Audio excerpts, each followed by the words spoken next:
Hi, this is Belinda from Cumulate. This is our favourite topic at the moment, how we can use generative AI to help our organisations achieve greater impact. What we're looking at now with generative AI is a convergence of realities. Many of us are playing around with ChatGPT and using it for emails and writing, but we're pretty sure out there is something else that's going to be more beneficial and more meaningful. And that's the work that Cumulate and Wholegrain are doing, is helping organisations realise the value and the true potential of generative AI. We look at productivity across Australia, and we also look at the Productivity Commission's challenge to double philanthropic giving. We see that there's some pretty dire trends around, that our productivity as a nation is declining, that time is taken up with busy activities that aren't contributing to growth.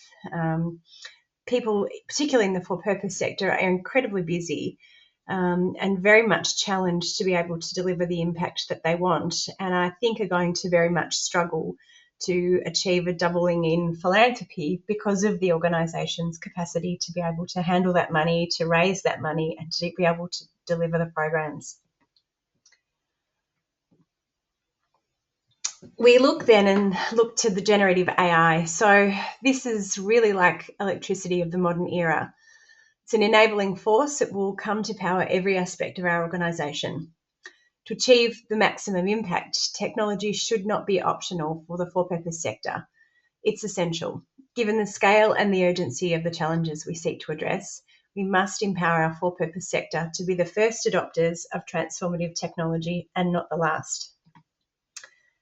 Quote from somebody more experienced than me is Adina Friedman, CEO of the NASDAQ, who describes where we're at right now as the dawn of a new era, dawn of a new technological age. It's the very, very beginning of something that will run through the corporate universe in the next 10 to 20 years in ways we don't even understand, but it will certainly underpin productivity.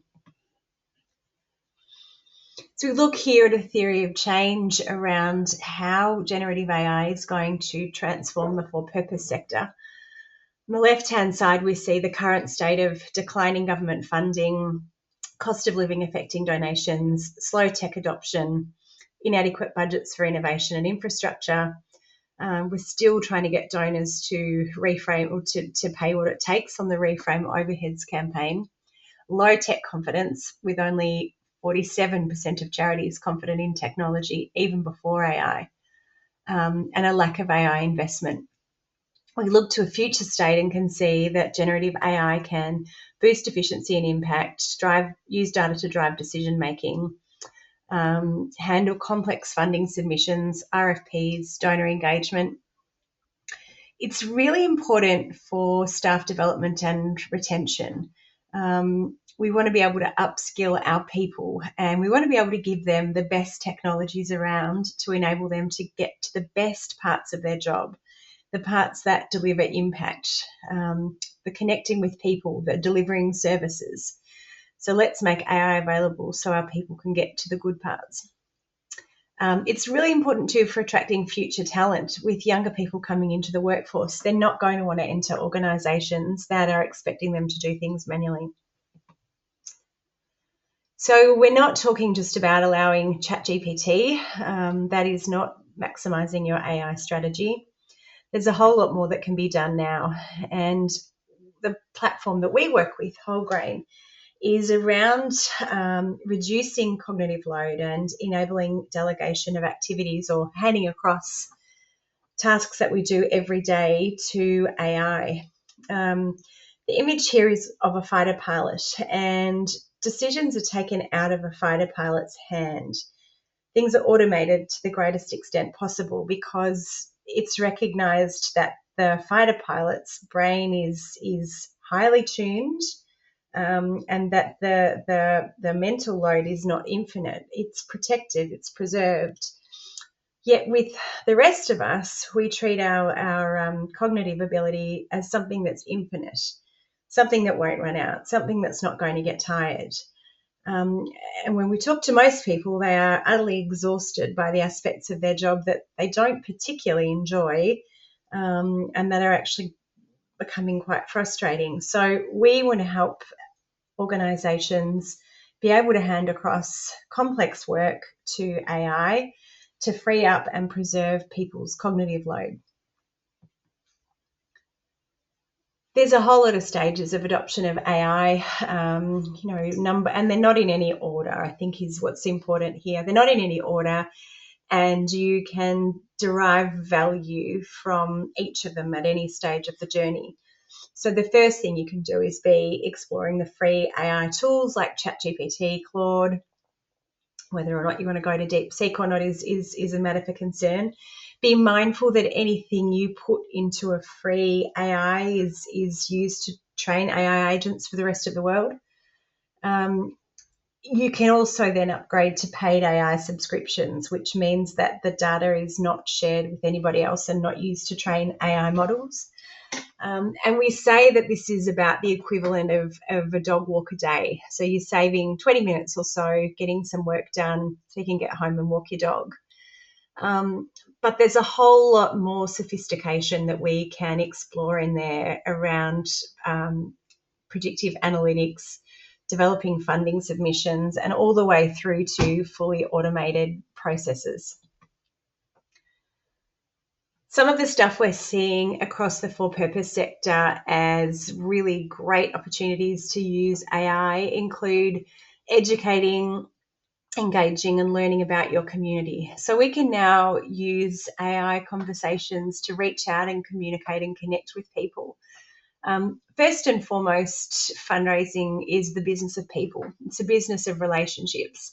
But we can't always get around to everyone, particularly in organisations with very large groups of donors or very large groups of members. And there's a place for using AI in there.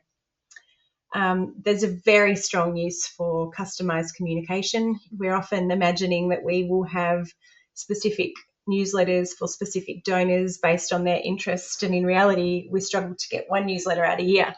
So customised communication is a really great benefit of highly intelligent generative AI. It's good on data analytics and forecasting, managing your boards and committees. We can send our platform to attend meetings now and take minutes, really well-kept minutes for us, and then delegate those actions as well. And I think the other stuff that's very important is around preparing and analysing complex funding submissions and reporting to donors. The platform we use is whole grain, and it is a pretty incredible, sophisticated platform for being able to get knowledge and thinking work done. I won't go into detail on that one, but I want to have a look here at how you would use a platform like whole grain to develop a complex funding submission. So if I think about the most recent organisation I worked in, it was a large and sophisticated medical research institute. We're imagining a call for funding has come out for heart health research. It's on a tight timeline as always. The steps that I would go through would be, first of all, at number one, researching, thinking about, understanding and summarising that call for funding. Then I would send it around to the heads of research. There might be 4 or 5 where it could fit. One might be a cardiac surgeon, one might be a clinician, one might be in a lab growing heart tissue from stem cells, and one might be out in a field training kids in metabolic health. But I'm trying to reach them. They're busy people. I finally managed to get summaries of the proposals and give them to the director, who thinks it through and decides on which one we're going to put forward. We decide that that's a submission that is going to be worked on by a cardiac surgeon. Now, this person is incredibly busy and should be in an operating theatre saving kids' lives, but now is taking time on responding to fundraising submissions. Then we, of course, get it late to the designer. We get it late to finance. All up, it's about 30 hours of work for the surgeon, the director, finance, the fundraiser, and the designer. And supposing we're successful in receiving the funding, we almost go through the same process again every time a report is due. We can now break all of these components down on a platform like Wholegrain and get it done to an incredibly high standard. We build skills in, people's individual skills into the platform that means that work can be done the way that you would do it. We also want to talk to the funders about getting involved in generative AI, and these are the things I want to ask of the Philanthropic Funding Committee. Please pledge your commitment to the ethical use of AI in grant making. We want people to put policies out to say that you judge funding submissions based on merit and that you are perfectly comfortable with generative AI being used. We should be encouraging the sector to get funding submissions done as quickly and as effectively as we possibly can. Please update your policies to reflect that fact. We also want the funders to start funding AI adoption for your organisations. It is going to be game-changing. It is going to be transformative. It is going to free up time to deliver greater impact. It is going to allow organisations to get more done for less cost, and we've got to help fund them to make that shift. It's also really a great opportunity for funders to use AI for smarter grant making, to do your due diligence, to shortlist, to prepare board papers and reports, and to analyse trends. There's some suggested wording that funders can use, and I'll let you look through that in your own time. The other important thing is that we are developing an AI for Impact collab. So we have bootstrapped AI implementation in a couple of organisations so that we can prove it, see how it works, and it's been incredibly effective. We now are asking tech entrepreneurs, philanthropic funders, corporates to come on board and contribute to AI implementation across your favourite for-purpose organisation. That's about all on AI for Impact for us. We look forward to reconnecting again soon. Thank you.